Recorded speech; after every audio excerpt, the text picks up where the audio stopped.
قیامت کی نشانیوں پر مختلف اسلامی کتب اور حدیثوں میں مختلف ذکرات ملتے ہیں۔ یہاں کچھ عام نشانیاں دی گئی ہیں جو حدیثوں اور قرآن کی روشنی میں آئی ہیں۔ قتل و جرح۔ حدیثوں میں آیا ہے کہ قیامت کے قریب قتل و جرح بڑھ جائیں گے اور لوگ ایک دوسرے سے دشمنانہ ہو جائیں گے۔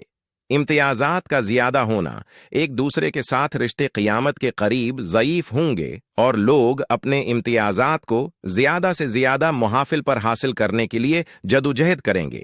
علم کی کمی۔ قرآن مجید میں بتایا گیا ہے کہ قیامت کے دن علم کی کمی ہوگی اور لوگوں کی سمجھ میں چھلانگیں آئیں گی۔ مال اور دولت کی قدر کم ہونا۔ حدیثوں میں آیا ہے کہ قیامت کے دن لوگوں کا مال اور دولت کم ہو جائے گا اور یہ ایک اہم نشانی ہوگی۔ زندگی کی بے قیمتی۔ حدیثوں میں آیا ہے کہ لوگ اپنی زندگی کو بے قیمت سمجھیں گے اور موت کو ترجیح دیں گے۔ بے ایمانی اور فسق۔ قیامت کے قریب بے ایمانی اور فسق بڑھ جائیں گے اور لوگ اخلاقی اور دینی قیودوں کو نظر انداز کریں گے۔ زلزلے اور آتش افشان۔ حدیثوں میں آیا ہے کہ قیامت کے دن زلزلے اور آتش افشانوں کی بڑی تعداد ہوگی۔